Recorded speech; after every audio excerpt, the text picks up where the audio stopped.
présent comment l'Occident est devenu dépendant de la mondialisation et du travail des plus faibles. Malgré que nous soyons les plus grands consommateurs de matières premières, nous possédons également la plus grande économie immatérielle.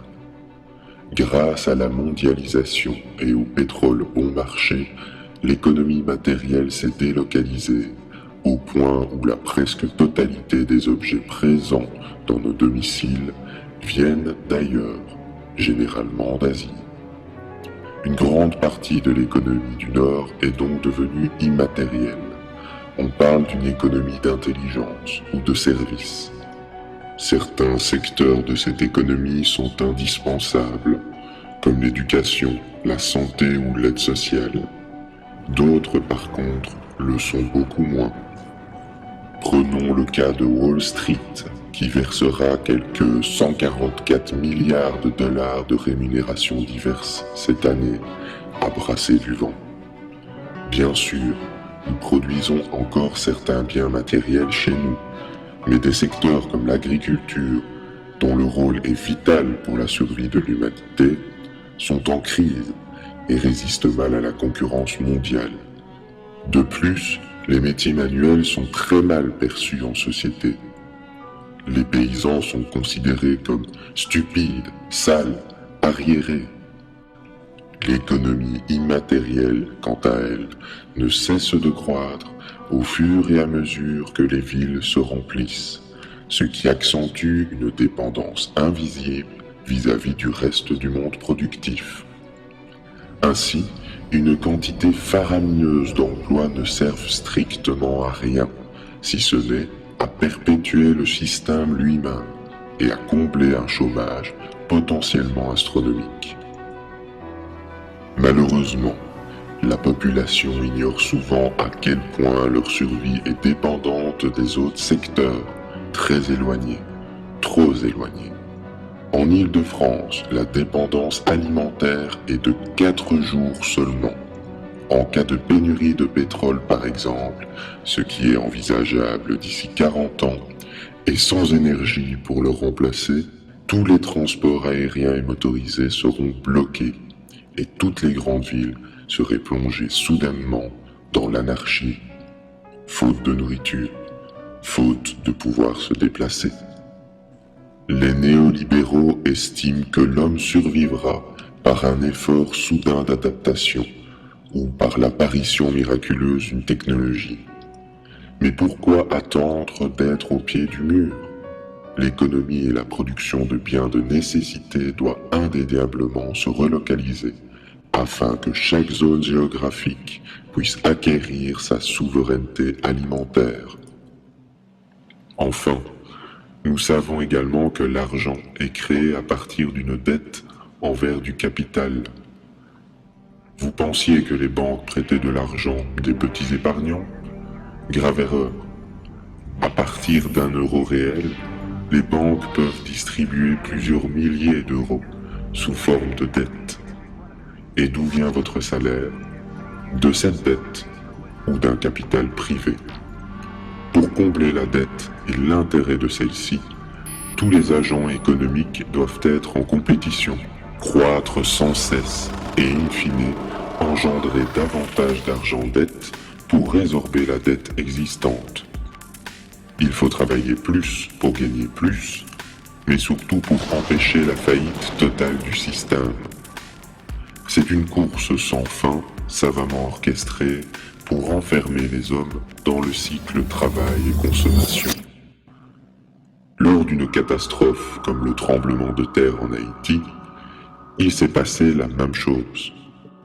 La Banque mondiale a prêté des centaines de millions. Le pays s'est endetté, les entreprises étrangères se sont installées et la population locale travaille pour rembourser la dette.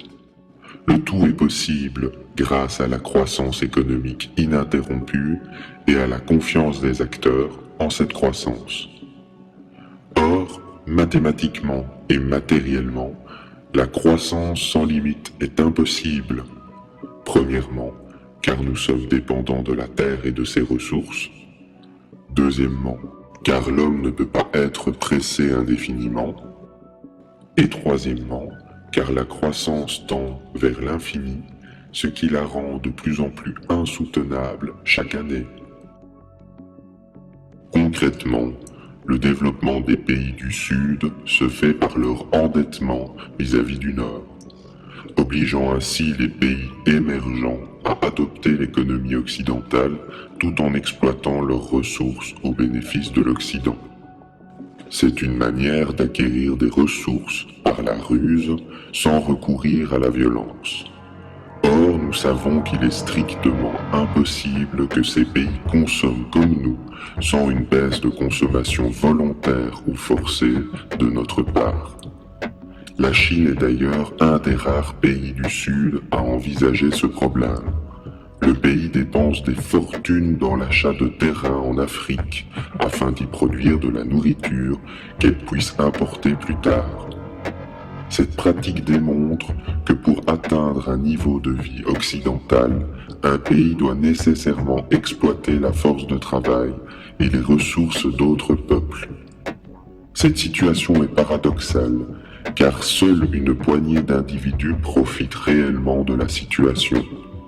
Chez nous, non seulement notre mode de vie nous endette envers des institutions financières invisibles, mais nos chefs d'État sont forcés de se soumettre à elles en adoptant des politiques d'austérité.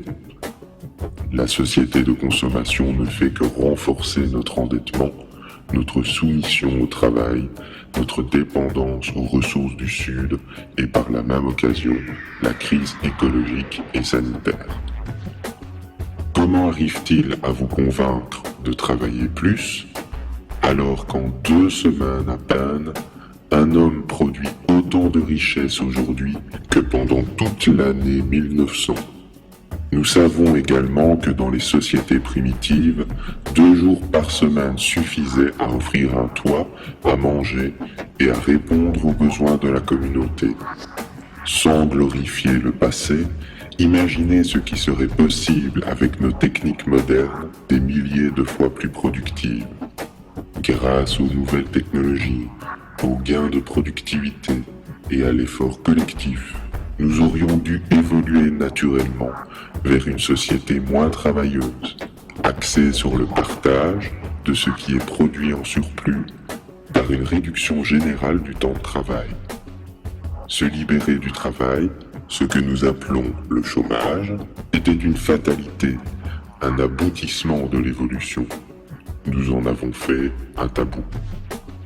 Comme ce fut le cas tout au long de l'histoire humaine, un système en remplace un autre quand il atteint ses limites. Ce dont nous avons besoin, ce n'est pas seulement d'une révolution économique, mais également d'une révolution psychologique, d'un basculement des valeurs qui mènera à un changement de paradigme vers une société où l'égalité prendra un sens réel. Cela ne signifie pas que le travail va cesser d'exister. Une société sans activité ne peut pas être viable. Nous avons besoin localement d'une activité humaine, mais qui ne soit pas basée sur l'endettement, la croissance à tout prix ou le consumérisme. L'activité humaine est essentielle, mais il semble évident qu'une partie de cette activité aujourd'hui est contre-productive en raison de la pression sociale et environnementale qu'elle occasionne. S'il y a une leçon à retenir de cette histoire, c'est de ne pas stigmatiser les individus en marge de la société de consommation, comme les pauvres ou les inactifs, car pragmatiquement, leur impact social et environnemental est bien moindre qu'un consommateur lambda.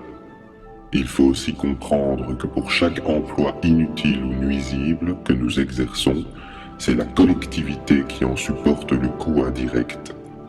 Les modes de vie simples et locaux, collectifs ou non, ne doivent pas être stigmatisés, car nous savons désormais qu'être trop productif n'est pas synonyme de bonheur et que la fin du pétrole va de toute manière ralentir et relocaliser notre existence. La société de demain devra prendre en compte les besoins de la majorité avant les plaisirs d'une minorité. au risque d'essuyer une crise sociale d'envergure mondiale. Pour y arriver, nul besoin d'une dictature, le changement est en chacun de nous, nous qui allons à notre tour montrer l'exemple, en passant l'information, en sortant nos amis ou notre entourage de leur torpeur. Le mouvement est déjà en marche. Nombre d'entre vous, dans les marges de la société, créent le changement, s'investissent dans des associations, informent leur entourage de la réalité, construisent leur autonomie, objectent la croissance, adoptent la simplicité volontaire ou favorisent la production locale des ressources. Gandhi disait, pour changer le monde, il faut se changer soi-même. Ainsi, nous ne pouvons envisager de changement sans à la fois remettre en question notre manière de penser, notre manière de consommer et notre manière de travailler.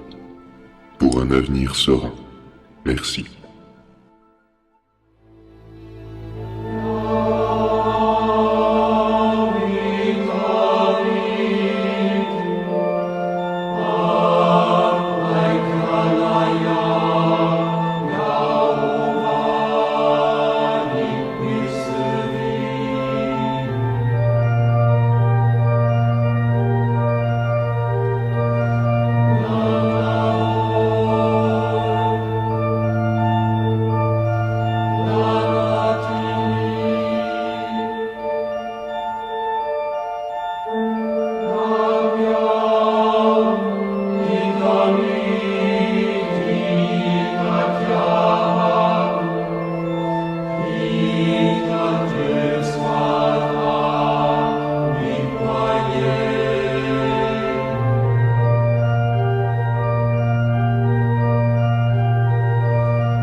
Yeah.